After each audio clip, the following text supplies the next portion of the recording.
My name is John Hurry from WindowsWear.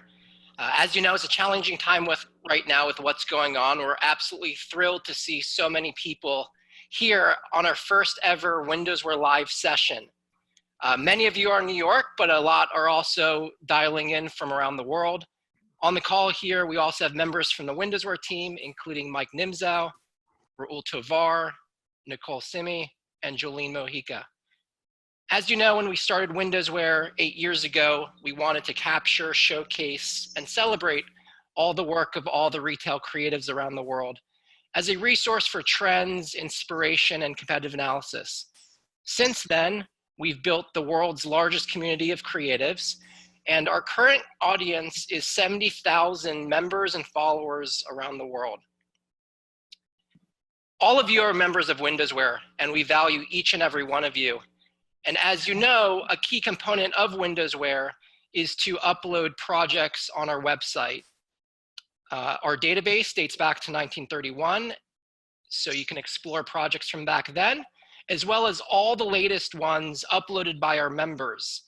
On the top right, there is a bell, which is our notifications, and it features all the latest projects.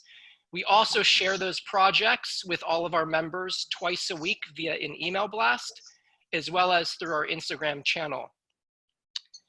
We also know that in order to innovate, we all must learn from each other, as well as using the latest technology to engage with each other. In that spirit, we love highlighting member projects on our website. And that's essentially why we created WindowsWear Live. This is the first ever session that we're doing, and it's an opportunity to highlight member projects live to each other. And we actually see this growing exponentially. And we even see what we're doing as morphing into a live industry trade show with thousands of people tuning in from around the world. We're also planning on hosting these sessions every week. And when things get back to normal, we'll also be hosting them in person as well, with ability from any member around the world to access them live through our website. And if you'd like to participate in one of our upcoming sessions, just let us know. Before I turn it over to Raul Tovar to introduce our speakers, I just want to share 3 quick inspirational quotes from 3 different innovators at 3 different points of time. Because as you know, in design, there's the rule of 3. The next generation of, there's an echo. The next generation of amazing companies will come out of this moment that we're currently in. Some will have a unique and compelling vision of what the world on the other side will look like, and that will all make us wonder, why didn't I think of that? That's from Mark Cuban. The second quote is, if you're going through hell, keep going. That's from Winston Churchill. And the last quote is, be everywhere, do everything, and never forget to astonish the customer. And that's from Roland Husey Macy, R.H. Macy. So I'm going to kick it over to Raul to introduce our distinguished speakers for today's WindowsWear live session. Hi everyone, my name is Raul Tovar, co-founder and creative director of WindowsWear, and I'm just going to introduce, it's an honor to have these 2 amazing people today because they're members of WindowsWear for a long time. They're very inspiring people doing amazing things in different aspects of the industry. And the first one is someone that we value so much at WindowsWear because he personally, and then the brand that he works for it right now, is there's always thinking forward, and they're not scared of challenges, and they're not scared of technology, and they're not scared of the youth, and they're not scared of like any technology that is new. They try to implement everything and they try new things, and I feel like that's why they engage so good with the customer, and that's why the customer love them, and that's why we love them. So please welcome Giovanni Zaccariello, VP of Global Experience at Coach. Hey, Gio. Hi, everyone. All mics is yours. So for people that don't know me, hi, I'm Gio. I think I met most of you at the WindowsWear Awards, which were fun. Some of us left drunk, which was also fun too. It was different times. I think things have changed since then. So I'm glad that we have this opportunity to kind of share. Actually, one of the projects that we're going to share today was the winner of the Best Heritage Award. which was Coach Original. So I also have Joanna from my team, who actually was the lead designer on the project. So we are going to present this together. So we're going to share the screen. I'm going to share it right now. And for most of you that have not seen it, we basically did a big takeover in our flagship in 595 Madison. And basically what we did, we created the expression of the show, which happened a few days after, a little bit before. So we know that a lot of press and a lot of editors want to have a little bit of a countdown to the show. So this was really the first time that we did that. So we basically took our flagship store on Fifth Avenue for 2 full weeks and turned into something else. And then it went back to normal, believe it or not. So there was a lot of logistics involved there to make this happen. The concept was inspired by the Coach Archive, what we call the Coach Original. So Stuart, which is our creative director, kind of looked at some of the Bonnie Cashin bags and brought them back to life. So if you can see here, the entire store, every single inch of the store was refurbished for those 2 weeks. And we had different areas within the store. So the first area, the entrance, was the restored section, where basically you can buy real vintage Coach bags, which for especially people that live in New York or Brooklyn, that's all what people want right now. All the young kids and all the cool kids go around and even like on auction to kind of find some of those real vintage bags. They sold out within a day. So that also shows that there is a lot of demand for something old, but with a modern twist to it. Those are just some of the views from the stores. And what we basically did, we went around different markets around the United States and went to find some of the real first Coach fixtures. So for example, this fixture that you see here, the round fixture, it was part of our first Coach store. Back in 1941. So we really went back into the archive, not just from a bag point of view, but also from a fixturing point of view, and really mixing old fixtures with new design, like for example, the colorful walls, or even some of the copy, or some of the imageries there as well. So this was the fronts. And then bringing modernity inside, we also had an exhibition here in the middle. This was actually the most Instagrammable piece of the space. I don't know if you can see, but right on top, but also on the side, we were playing some old New York movies as well, which so was a little bit of an immersive experience there. And as part of the event, which actually most of the WindowsWear team actually joined up for us that night, it was where we were received from the press as well. So again, combining old and new together into one space.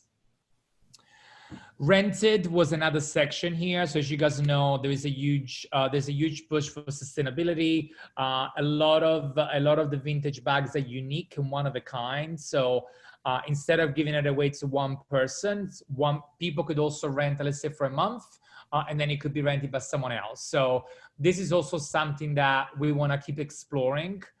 Again, there was a lot of editorial around this section. I do think it's still brand new in the industry, but it's something that I really think we want to push more over the next few years there. Again, there is not a lot of old Coach bags. So the ones that they are, we want to make sure that they can be given to as many people as possible versus to just a few people that have a lot of money. Remade was another big part. So of course, being a very democratic brand, not everybody can afford the $500 bag. So what we did, we also remade some of the originals, but with a modern twist. And those were the ones that were shown at the runway show on the Highline the week after that. Of course, as you can see here, there's many more colors. Most of the silhouettes are much more tech savvy because now we have mobile phones, laptops. In the past, we didn't. So they've been redesigned with that in mind and also shown in a much more creative way.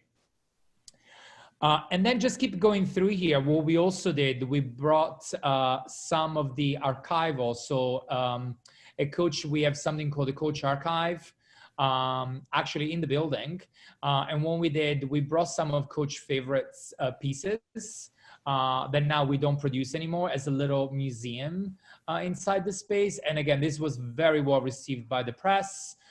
Some of the editors actually didn't even know that we used to do like any of those pieces, whether it's like technology pieces, leaflets, even like alcohol teasers or like cigarette holders or things like that. So maybe someday we're going to do in the future, but was a good way to kind of show where we come from.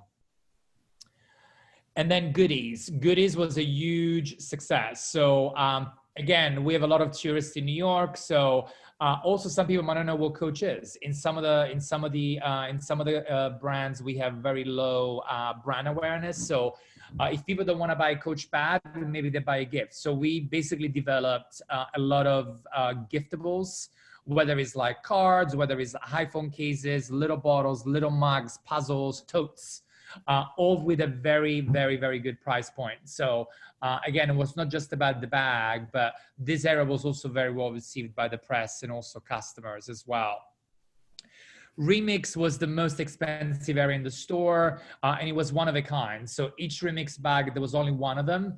And basically what we did was the idea of mashing up different silhouettes there. It felt very cohesive with the rest of the store.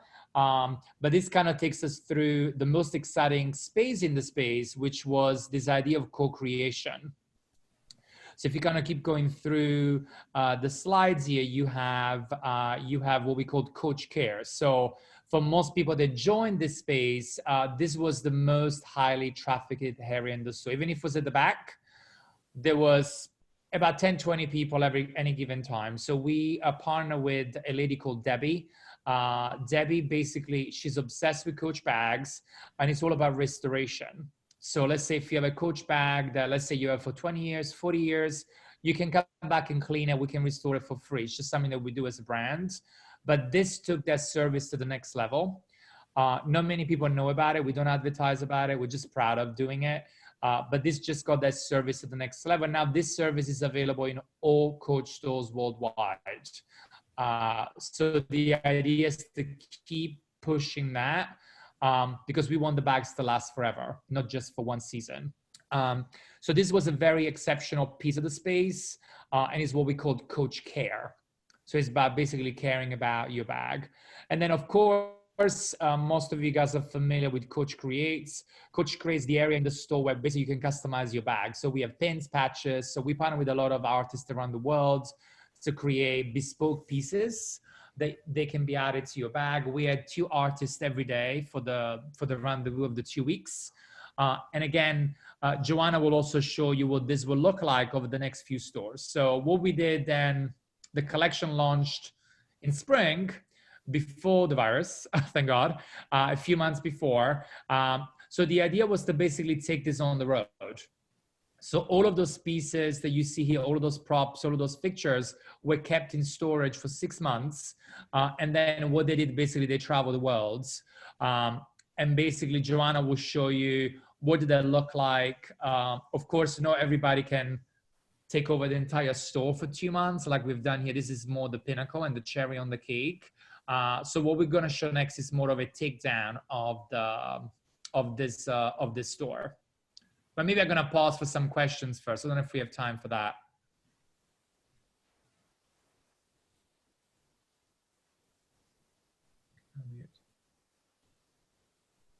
Gio, this is Mike. Can you hear me? Yeah, of course. And I can see you as well. Oh my gosh. I hope I'm not scaring anybody. No, absolutely not. We like to see your face. Gio, it's great to see you on this, and everybody, welcome. This is incredible. I didn't really have a full appreciation for what you guys did for this. How long in advance did you guys start planning for this? Well, not very long, not very long. I think knowing the runway was going to be very big for us. I don't know if everybody remembers, but we took over the High Line for 4 days to kind of making sure that people know that Coach is really proud of being a New York brand. So this came up after we have decided the runway. So we had about 3 months. Usually something like this is about 6 to 9 months.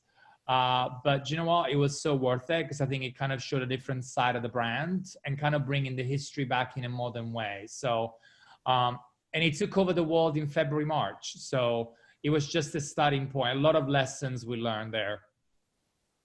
Amazing. I want to say that there's a chat on the bottom. So if anybody has a question, please feel free to put the question there, and I'll try to make sure to kind of like open the mic for that person. Gio, I have a personal question, and Joanna too. when you work in these projects, how much do you think of like, we need to sell as many bags as we can, or how much do you think I want to give the customer a great experience? I mean, I would say it really depends. I think this one was for Fashion Week, so it was a big brand moment. I think what we're gonna show you next is more about the commercial moments. But I usually think it's a balance. I think one thing it's about how much money you make, but for me, what's also very important is the number of impressions.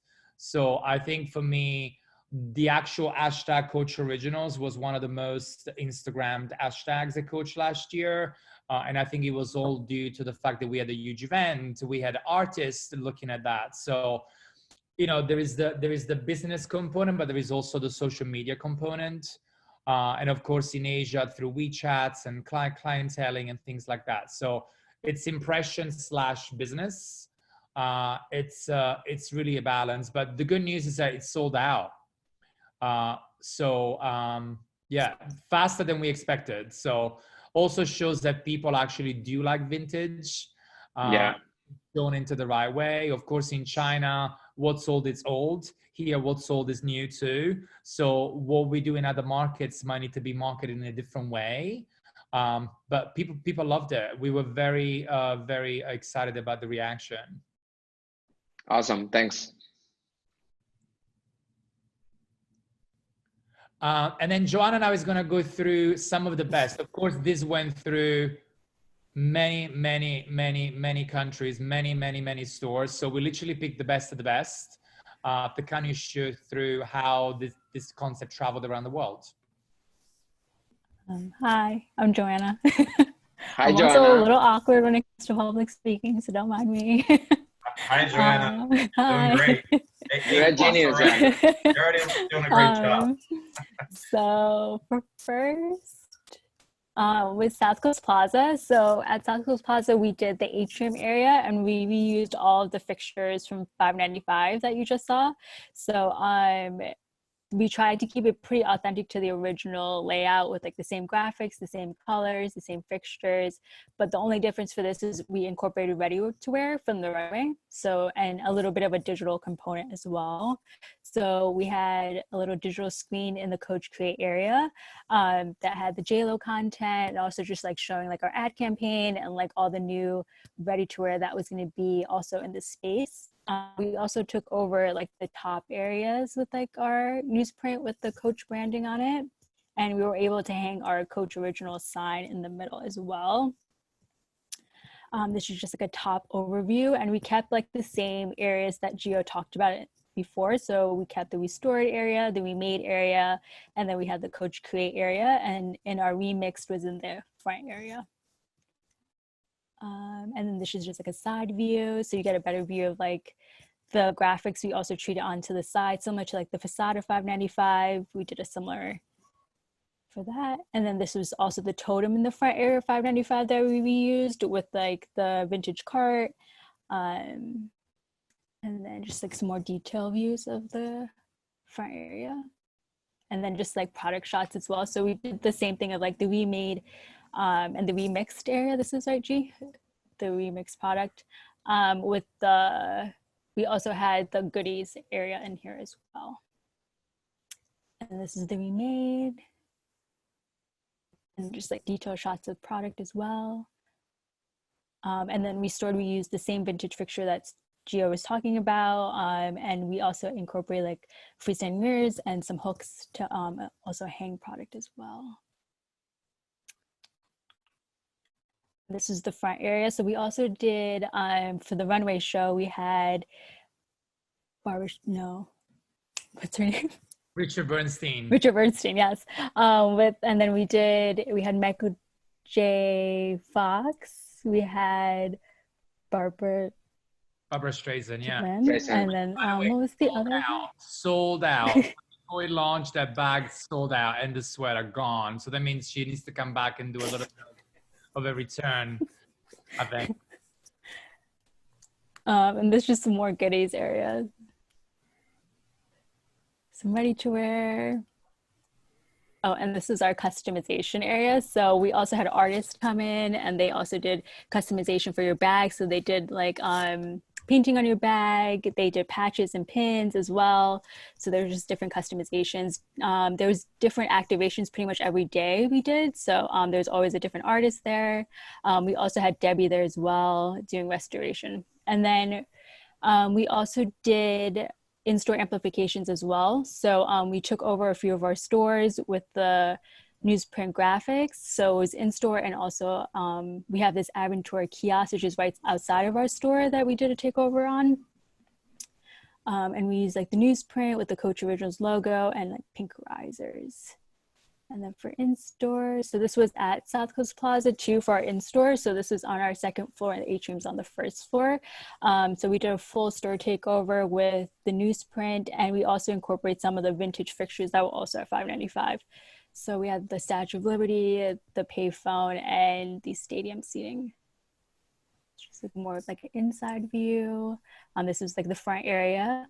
And then the more you go inside, you see we also did a full takeover on the second room and the third room. And we also did a little bit, we also took over the Coach Create area in our stores as well. So we added in a Coach Originals area in there. And then we also took over at Coach House in New York. So this is our front area. And then we also did an in-store takeover in our front area there with the newsprint. There is something about customers walking into those stores and actually not realizing it's a Coach store. So we have a lot of open mouths because I think they're so used to something a little bit darker, a lot of wood, a lot of black, a lot of rugs. And I think for 2 months, everything was sticking out of the store. So it's not just about, you know, like a little touch, but really going all the way in less stores. I think the customers kind of like, well, like, oh my God, is this Coach? Is this a new brand? But kind of in a good way. And I think then having the sales associate also explain what this is, I think it's as important as the creative is the service. Even some of the dress code in some of those stores had to change because, so we have like leather aprons, we have some of the vintage t-shirts that they wear, because I think if you change the store, but you don't change the staff, then for me, you have only done half of the job. So there's something about really going 360 to really push the brand forward. We also took over the second floor in our Coach House for with Coach Originals, and we also did a little Coach Care bar on that floor as well. This is Hudson Yards, so this is also right by our office. So this is in the Hudson Yards Mall. We did the second room with the Coach Originals takeover, and we did the flooring, we did some branding, signage, and we did a facade takeover. Just more views. We did Soho in our New York store as well. So we have Rexy, and then we did a front full room takeover and all the way into the back. So just like some signage we did. Joanna, if you ask me to ask a question, is there a story in why pink is the key color for this project? I feel like Stuart really likes pink. I know that's not the best answer, but yeah, it's like a color he is really like drawn to.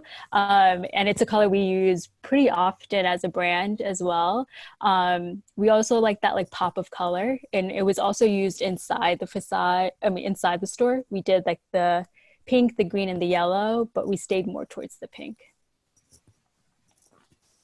G, do you want to add to that? No, I think it's something, you know what, I think there is something about bringing optimism and joy into this world. And I think we feel as a brand that the more color, and I think you're going to see much more of that. I mean, I think in the spirit of us not being able to do anything for the last 2 weeks, I've seen a lot of people posting a lot of like old photos, and all I see is color, color, color, because I just think it helps to bring joy to the world. So that's why we are keeping this color for us, because whether it's spring, summer, or holiday, I think you want to be happy. So that's one of the cues I think that Stuart keeps talking about, the idea of joy. Awesome, thank you. Especially now. Yeah. This was in Nordstrom. We also did some takeovers in wholesale as well. And we kept the same language, the pink with the newsprint and the Coach Originals. This was in Aventura. So this was outside the store next to the kiosk. So we did the floor and we also did the wall base. This is Rodeo in California. So we did the front area with the wall base and the flooring as well. Yorkdale, pretty much we went very far. Yeah. So we did Yorkdale as well. And then we went to Europe as well. So we did in our Regent Street store. And then for this one, we did the cart with the crates as well to give like a little bit more of like a bespoke version for Regent Street. And we also did it in our store in Paris. In Malaysia. And so this is our facade of our store. So we also had the print within our window, the newspaper print. And we also did these crates that had these quotes from Bonnie Cashin on them. So it says like love and just like joyful spring quotes that she always used to say. And then in Malaysia, we did a front room takeover as well with the print, the pink, and the hang sign. Some more views. And then in Omotesando in Japan, we did a front area takeover as well. So, and then here we also had some like new fixtures that we designed into the space as well for Omo. And that's it for me. Awesome. I think we have a question from Melissa. So Johnny, if we can open them to Melissa. Hello, what material did you use to cover floor and walls? Oh.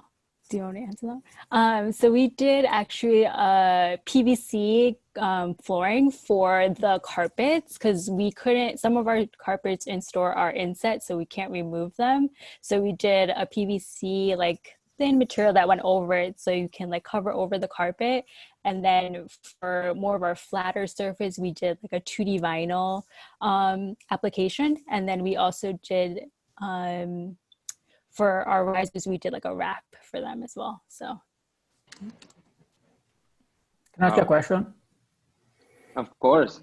So this, intervention in the store are pretty, massive because you go everywhere. Not only, a fixture, go walls on the floor. So it's quite a lot. Do you think this helps when a customer gets in? And maybe it's a recurring customer, maybe it's a new customer, to engage him in different discussion rather than I like this bag, I like this pair of shoes or whatever. Yeah, so I think first of all, I think this is the largest one we've ever done. So I don't think this is going to happen every month, for sure. But we felt that this was very. It's at the heart of Coach. So that's why we went all the way. And I think within 1 week, we saw like 50 countries going after it, which was a must. It's not just creative, it's operationally, it's a lot to manage. But I think there is definitely a story to tell. And I think what we have tried to do is, for me, the narrative and the storytelling. For every time we do something like this, there is a story. There needs to be a story. And I think, as I was saying before, the training piece for the store staff. So again, they don't need to just sell the bag, but it's like, okay, where's the brag from? What it was designed? Why did Stuart like it? Did it run the runway? What about the Bonnie references? So we tried to give a little bit more romance, I think. We use the word romance, narrative, storytelling a lot. But definitely there was a lot of questions from customers, especially customers that come to us every month to see what's new. They were asking why and why this is happening. Also, they were texting friends or they were Instagramming it. Or some of the customers have never been with us before. They were just surprised and taking photos. But there was a lot of interest about the story, I think. We had also a lot of signs around the store explaining where the bags were, what time they were designed, how they were cleaned. Also, all of the old bags, I don't know if you've seen it, but they had a special hang tag, which was made out of recycled paper, which showed what was the bag made of, if it was clean, if it was refurbished, when was it designed. So there was a lot more product knowledge that we also added to the space to tell the story.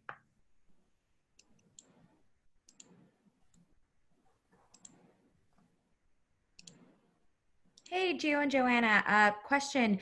With something that you guys built, you had mentioned that this was sort of the largest undertaking that you've had so far.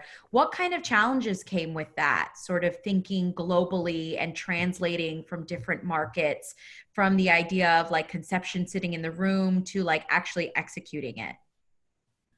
So maybe I can start and then Joanna, you can chime in. So I think first of all, was kind of aligning on some of the key principles that were consistent around the world. So if you can see here, for example, like the newspaper print and the pink are consistent in any market.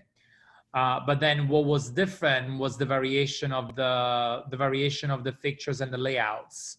But we kind of landed, okay, what are the top 3 things that we want to have everywhere? So that when you see all the photos together at the end, it feels like there's one thread throughout the entire globe. And then making sure that we were talking to our production vendors around the world to make sure there was consistency around materials. I think once we landed on those, then I think the team was kind of like popping them out. There was a lot of them. The team was very busy, I think, for a few weeks.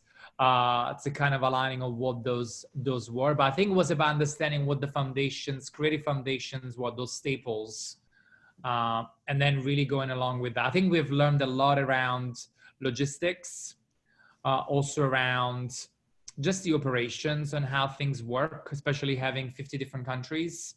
One thing that we don't have in here, actually, for the first time, also Australia partners joined into the Coach Originals pop-ups, which was interesting.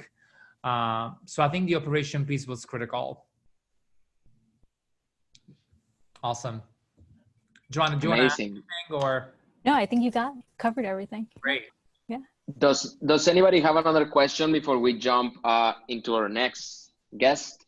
I'll give it a chance, 1 minute, if somebody has a question. Or if yeah, it's Mike again. Gio, I mean, 50 countries is no joke, and those are some serious installations. So, I mean, how do you pull it off? I mean, obviously, you guys are headquartered in New York. Do you have regional teams and regional vendors, or is it just you've got one vendor and you roll the dice with that one vendor to deliver across the world? Like, how do you handle that type of logistics? So I think I'm trying to say, I'm trying to see if the other team members are on, because I'm going to call them out. So I think number one, I think I have an amazing team. I think, of course, I couldn't do it without the teams. Most of them are here, but they're shy, so that there's no photo there.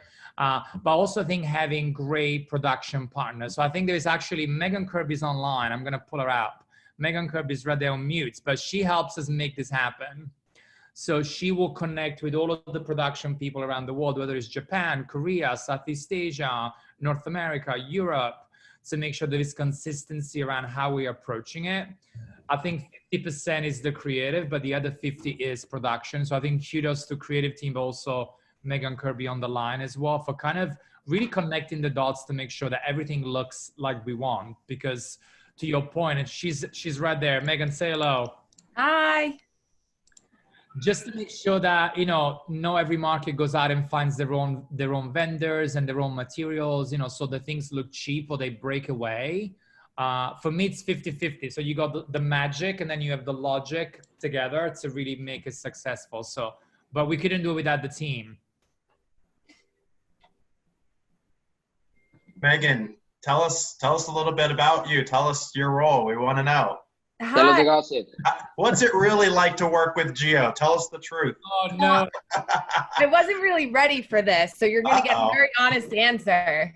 No, it's great. We work really closely with the creative team. As Gio said, I'm sort of the go-between from creative to local production. Yeah, we partner really closely to ensure that there's consistency across all projects. It's a big undertaking depending on what the initiative is. This one in particular was pretty major, as you guys can see. But I think it's all about having strong partnerships with our teams internally in New York, as well as the teams on the ground wherever we're trying to execute this pop-up.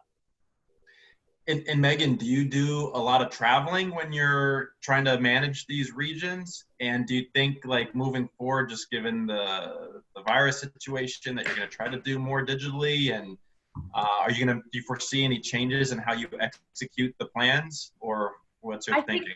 I think it really depends on the project. To be honest, we do a lot from afar. So I think that's really stressing on the relationship that we have with those local partners. We've worked really hard to build them, but we really do manage the bulk of it from afar. So, you know, we may have teams that will go out for the actual installation, but at that point, you know, you guys know most of the bulk of the work is done at that point. So I would say that we've really, we've worked through that already. It's obviously great to go and be there when things happen live, but it is important to be able to manage it from afar. Very cool. Yeah. Awesome. Is there? Well, I guess there's no other question, but if there is, we can do it like later or next. Thank you so much, Gio and Joanna. This was awesome.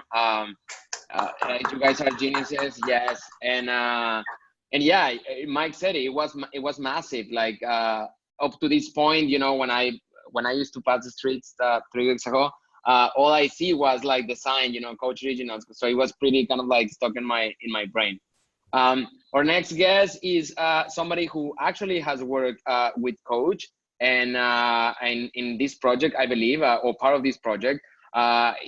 His other roster of clients include like Versace, Giorgio Armani, Etro, and they're very well known for have an amazing craftsmanship in the things that they do. Just like they say Italians do it better, they do. And our guest is Stefano Pieri from Oltrefrontiera Progetti. Hi, everyone. Nice to be here. So I'm Stefano Pieri. I'm the operation manager for Oltrefrontiera Progetti.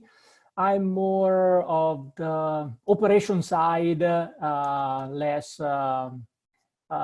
nice than all the design part, more the concrete part to get the product done and delivered as the client hopefully imagine at first.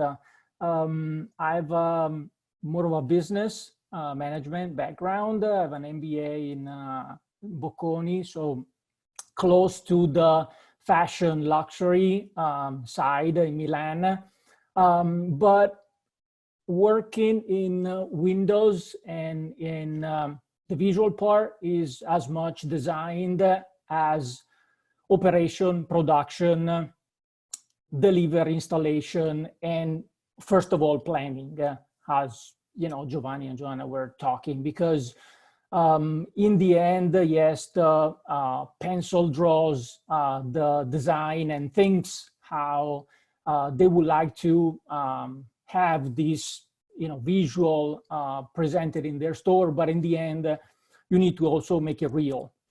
So there's different challenges going from the design to the actual production, and there are many steps to take into consideration, especially because sometimes you work with a month and a half span of time. So the production delivery time is very tight, or companies that are more, let's say, structured, like, you know, Coach for, you work like with 9 months. So you have many tenders and opportunity to show your product, your samples, and adjust it with their PMs, discuss it with them, and trying to find the best solution to come to what they had in mind, with the budget that they have in mind, and with the solution that maybe they didn't have in mind, but you need to present. Because of course, our role is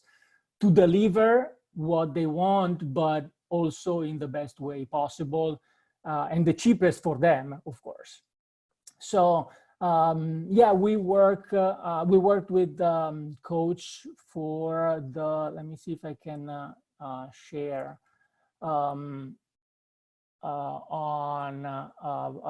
you know, a set of projects. We worked on these Craze projects, and the approach that we gave immediately to this project is okay, here we have to, okay, manufacture, let's say pretty simple compared to other type of displays, visual. The problem here is that you are shipping around the globe a lot of hair because we are shipping crates.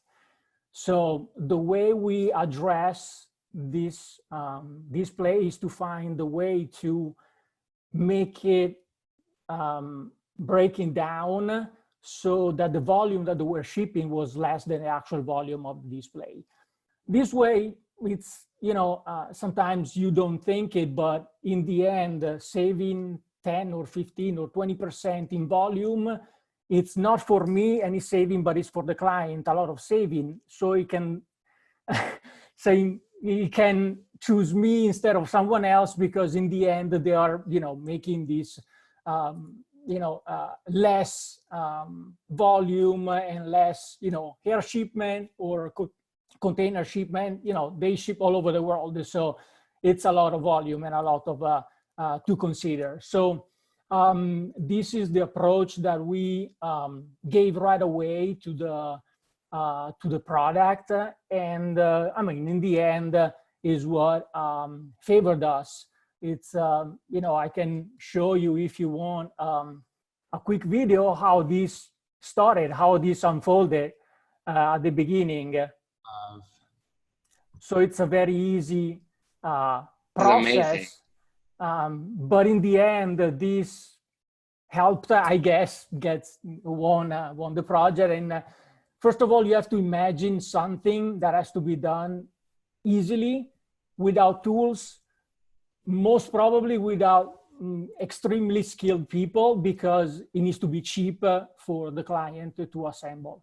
So as you can see, in about 30 seconds, in this case, the manufacturing people was able to put together the crate, but at the same way, the store people could have done it in New York or in Hong Kong or everywhere in the world. So this way, it's one of the approach of how to go a little bit of the extra mile, because the client provides you the design. And then it's up to you to understand what can be done that the client didn't think of. And, you know, experience and a lot of previous jobs that may be similar or different in some way, but it can be, you know, used some of the tips or some of the features or of something else. It's always important, because it's some, let's say, heritage that you bring into the new ideas. I have a question, because it might be for Joanna, but it might be for you, Stefano. Yeah.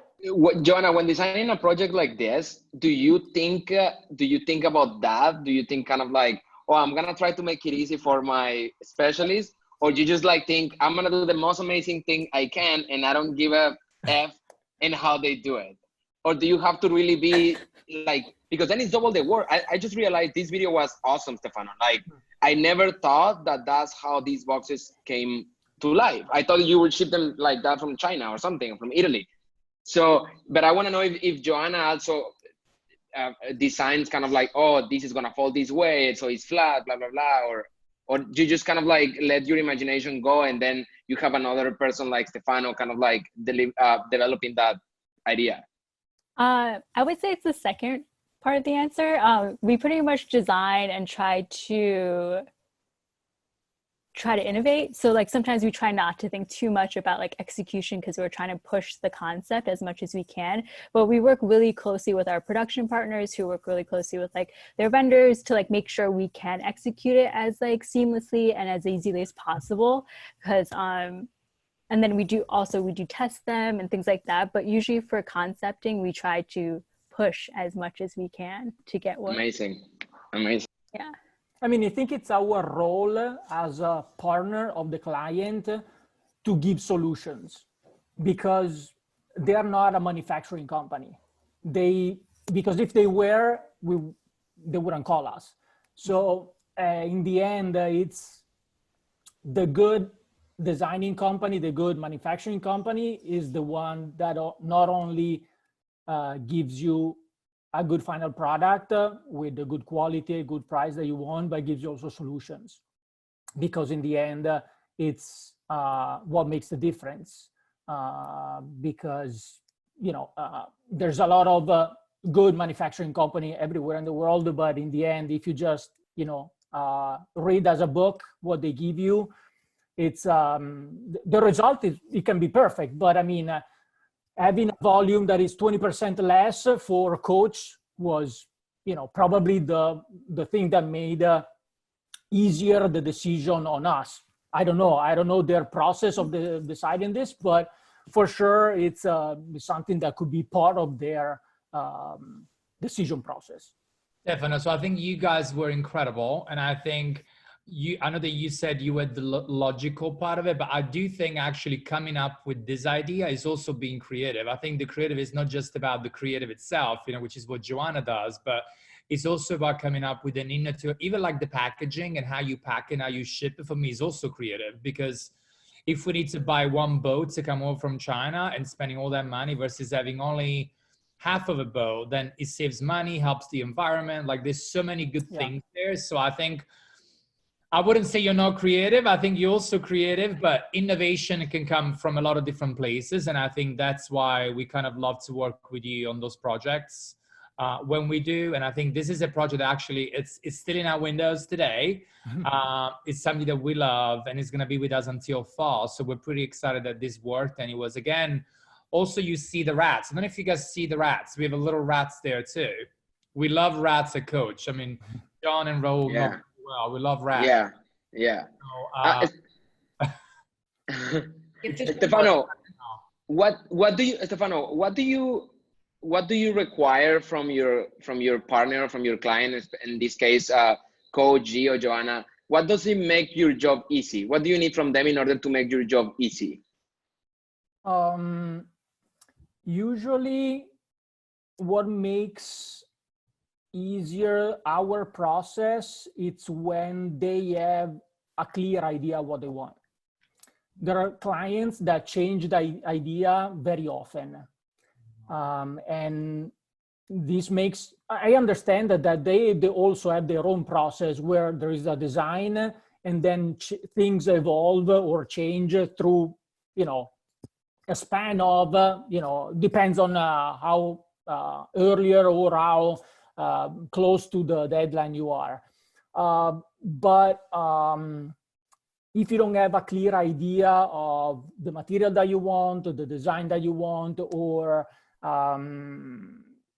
if you change constantly, even little parts makes the process very, very complicated, because you start maybe developing something, prototyping, and then of course, then the design may modify, but if the core stays the same, let's say if the crates, instead of having the recessed part were flat, or the color changed, or whatever, it wouldn't have made any difference for us, because it's something that you then develop when you are in production. If it's red or if it's blue, in the end, it's not a big deal.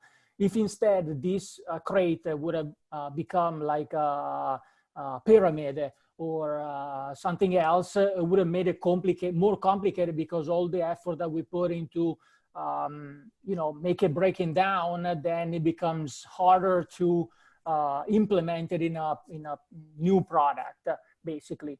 But it's something that, fortunately or unfortunately, we are used to, because there's, you know, we have seen it all. So it's, but in the end, yeah, it makes it easier if on their own they have a clear idea. Yeah, I mean, Raul, I think one thing that, I mean, it's, and maybe it's the way we work, but I will never reach out to a vendor if the concept is not approved internally. Like, I think it's wasting everyone's time. So, however, we do have a lot of back and forth, and I think Stefano knows this, about materials, shape, things like that. But the concept will not change once it's briefed in. We do all the back work internally before we start going to 3-4 vendors and see what they can do. And I think that's one of the things about starting designing early. That's why I always say, you know, the earlier you start concepting, the earlier you can do all your political work internally, so that when you go and reach out to your vendors, you know it's a crate. Now, if the crate is blue, yellow, pink, Stefano doesn't care, but he wants to know that it's a crate. So that's kind of how we work. Even for pop-ups, we won't reach out to vendors, because also I want to make sure that we build that relationship and we have that trust level with each of them. And usually we work with some of the same vendors across the globe, because I think, again, that partnership is critical. Also, they know what we like, right? Yeah. In most cases, if Stefano has worked with us on this window, next time we do wood, he will know what kind of wood we want, because we don't change all the time. Some of the house codes are the same. So that relationship, I think, gets built on that too. Amazing. Does anybody have a question? Okay.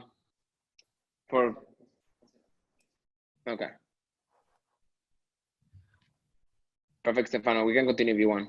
Yeah, no, if you want, I have you know, another project that we developed with Coach. It was quite intensive as a work that we have developed together. That it was the scaffolding window, and it was a very nice project, because it was the decline of the design into the different options for each window was extremely interesting, because with one idea, that is, you know, the scaffolding, you were able to decline into the different need of Coach in their design. So basically, we have a structure that is a scaffolding that could be metal or a plexi part where the lid part is. The highest number of hours that we spent with the PM were on the details in the end, because the design has evolved a little bit through the months, but not in a substantial way. The finishes, to reach the finish that they were looking for, and some level of details, especially on the clamps, if you see on the design, is the one that we spent a lot of time with them, because we wanted to create the mold, because of course it has to be economical, since we were doing so many displays. Then when we were testing, we figured out one of the design had the length of the light that was extremely long. So when we started to put the weights, like the bags, was bowing. So we need to partnering with Coach, saying, okay, listen, this is what's happening.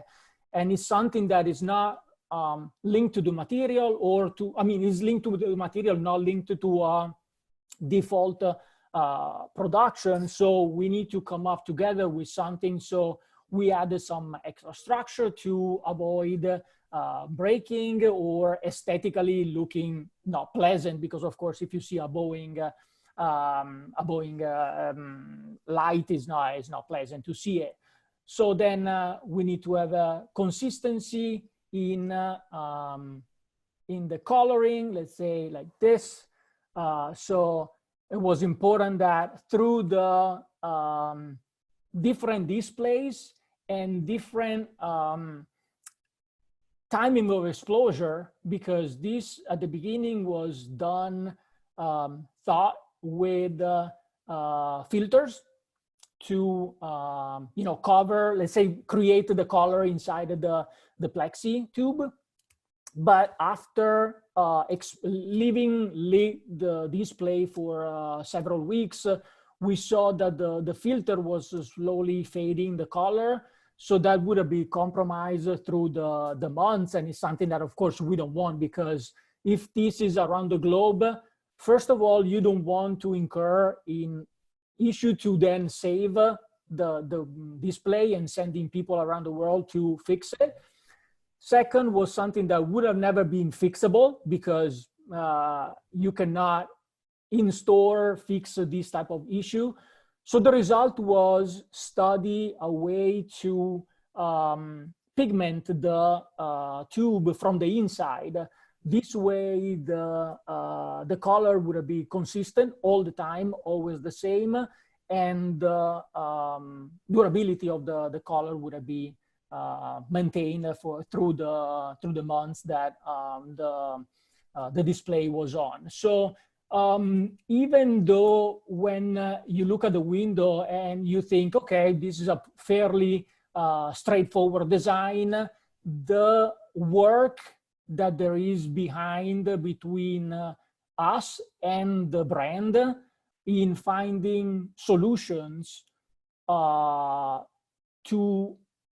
have the perfect and durable product, it's extremely important. That's why a good relationship and a good open relationship to understand what are the issues.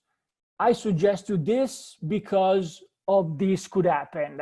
Of course, in the end, it's always the client that decides. If the client says, no, I want the filter, you can say, okay, we go for the filters, but you need to know that there are these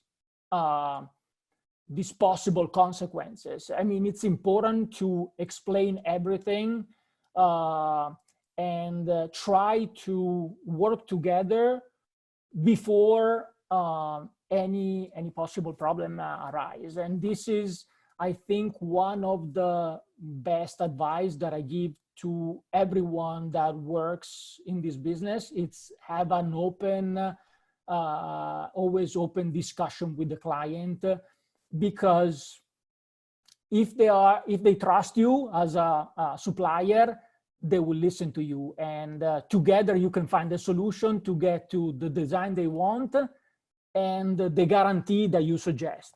So this is my give us advice to everyone.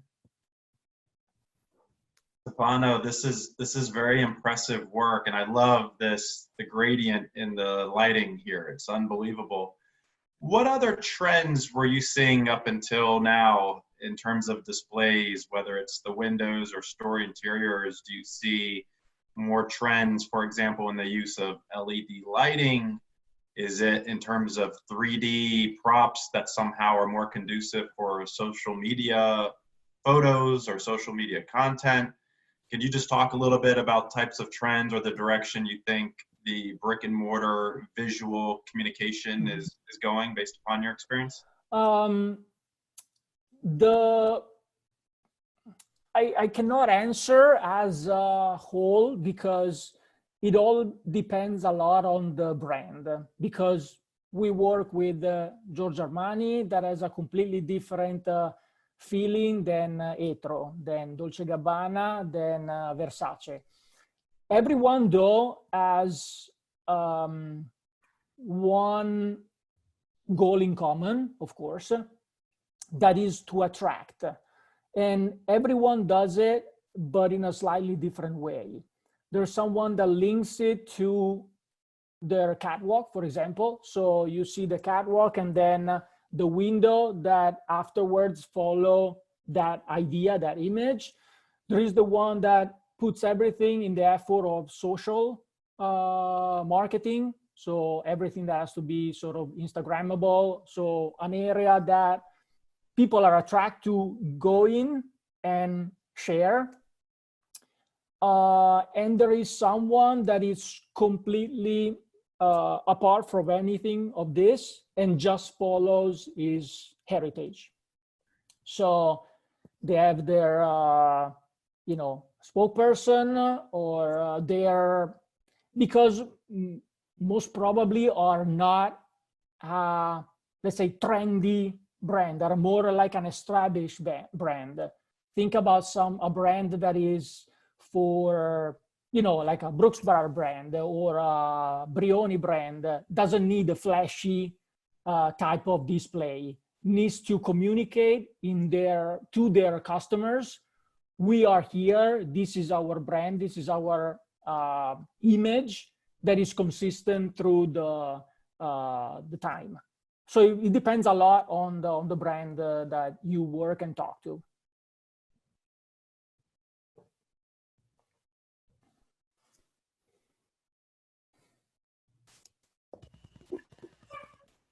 Stefano, this is Joanne from from Minnesota.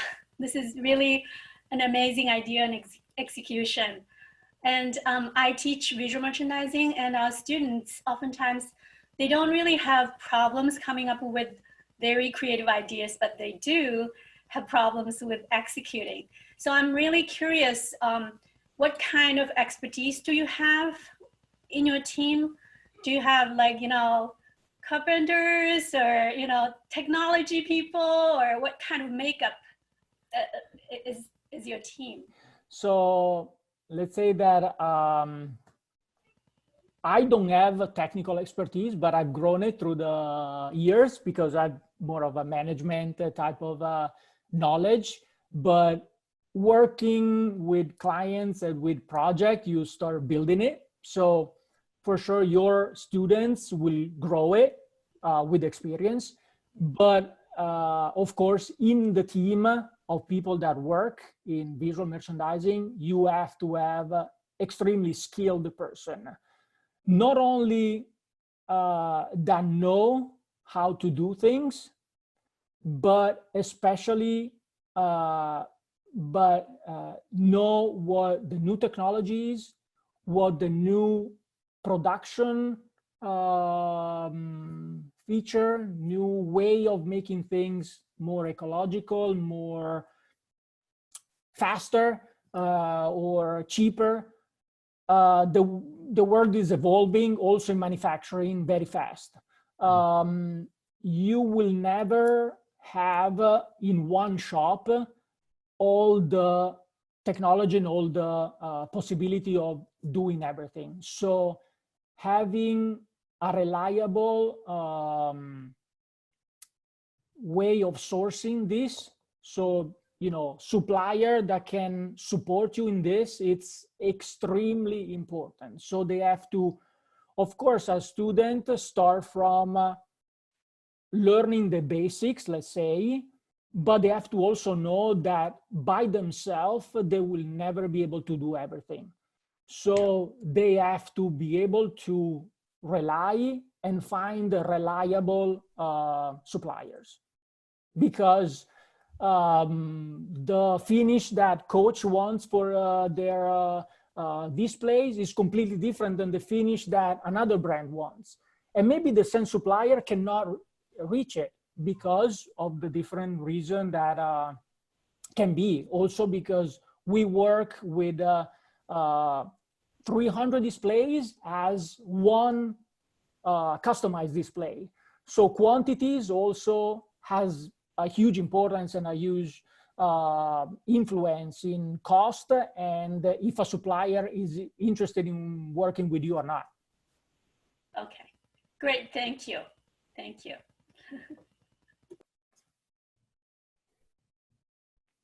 Okay, Melissa has a question. Melissa, you want to say yourself? I think you're able to unmute yourself. Okay, give a second, Melissa will do it. Well, Melissa is asking, what happens with all the items or, okay, what happens with all the items or Windows elements when the campaign ends? Well, this is probably more Giovanni and Joanna's answer. I mean, from my side, we install it. Most of the time, we also dismantle it. And unfortunately, most of the time, actually, basically all the time, we also dispose it. So all this huge effort, most of the time gets disposed. And it's a shame, but of course, it's hard to think that a brand will reuse a design unless there is, as Giovanni and Joanna did, like an heritage. But I'm sure that they will not be able to save 300 windows for all the windows that they make all the time. So it's in the end, that's the end that they do in the garbage can. We're working on that though. I can say. I can only say that we're working on that.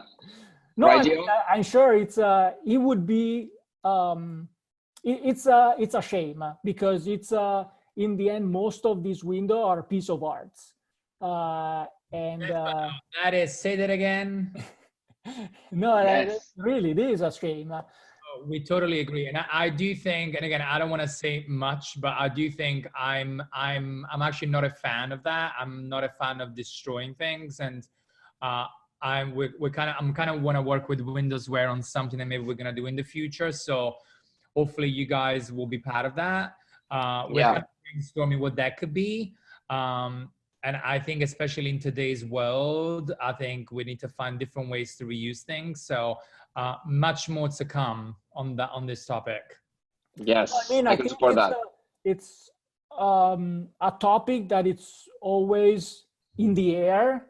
It's always there. I say, oh, what are we doing with this? It's a shame throwing it away. But I also put myself in the mind of brands where they don't want this place to go anywhere. I mean, in a house of someone or in another store that it's not Coach, for example. I mean, if it's me having a store that is called Stefano Pieri and I just take the display of Coach and in 6 months I put it there, I'm sure that Coach is not going to be very happy. Gio is going to come for you. Gio is going to come for you. You know what? It has happened before. We have Really? Okay. We've seen telephone booths, we've seen subways, we've seen the pigs, we've seen the dinos, we've seen them everywhere. But once we see them, we slap them out like that. Exactly. But we're working on that, Melissa. We have an amazing initiative along with Coach, and we cannot share much, but soon we're gonna able to do it. Yeah. Does anybody else have a question? Pam Levine saying, thank you all for very informative and inspirational webinars. Stay healthy and safe. You want to wrap it up? Maybe Stefano, maybe one more project. I know that you work with other brands. You know, obviously, you know, Coach is huge, and you shared lots of great detail. But I know that you've prepared just. So we have recently done for Atro a project that involves some balloons that. This, of course, this started from their catwalk. So this is London, this is Milan. So you see how this same display gets declined into different ways. But not only, of course, these are like the main windows where the window is huge, and you wanted also to have it inside the store so people can kind of interact with the display, but this can also be declined in a more soft way, let's say, inside the store. So you see the balloon gets smaller, the display is more as a window display, less interactive. But the same project we have also declined it for as a corner. So actually now in the Neiman Marcus, there is these corners that we should have shipped around the Neiman Marcus, but now all the operation, of course, it's kind of in a halt state because everyone it's closed. But you can see how one same concept, the brand declines it in a different way. So according to what your possibilities are, because when you are in the brand retail store, you have some options, usually infinite, that you can do whatever you want. When you are in a mall, when you are in a department store, you have rules to follow. So the balloons cannot be hanged from the ceiling anymore. They have to be freestanding. If it's freestanding, it has to be safe because people walk around, so they cannot be fall. So you have to secure it in a way that no accidents happens. We want to put the mannequin on top of the balloon. Okay, so the balloon has to be strong enough. okay, we are in an environment with a lot of people, so the balloon has to be fire retardant. So when you develop the balloon, you have to think about a material that can be treated as a fire retardant. So all these, just to give you an idea of how one same concept, the balloon that came from, actually, I don't know because I'm not part of Atros brand. Probably it's in Atros heritage, probably something that they've bring up because it's in their season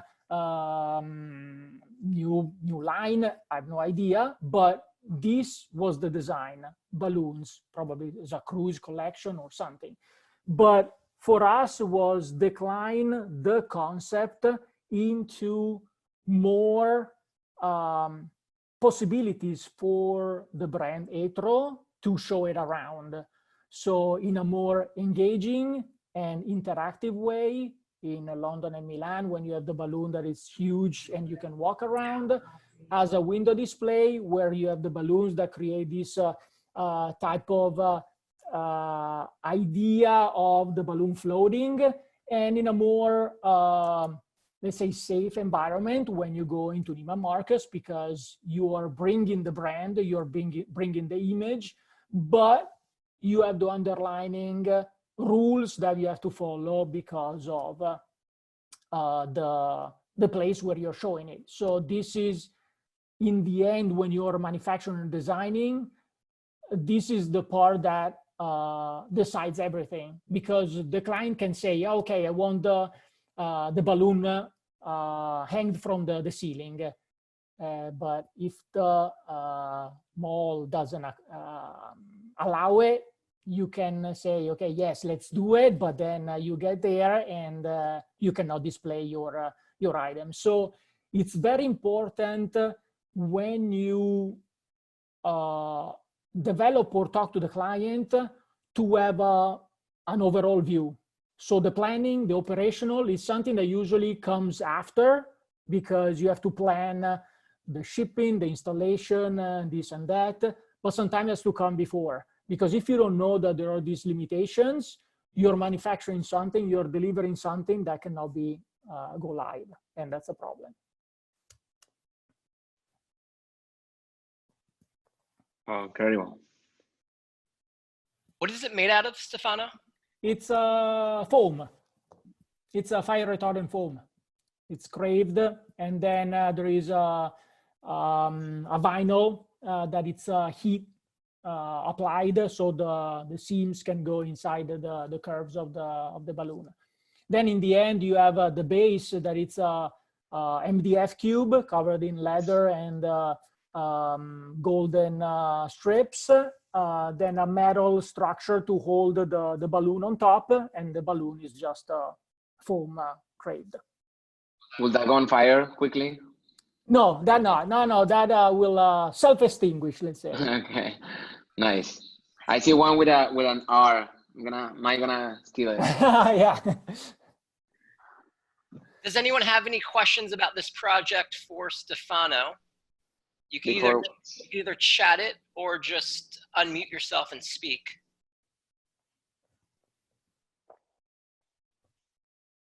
Okay.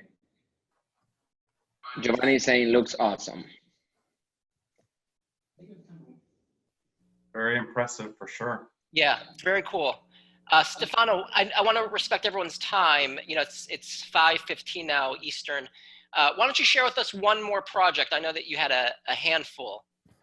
Well, no, actually, I was I prepared these two. I mean, I have plenty others, but I just don't have the picture with me. I can talk to you about what we were working on. I mean, the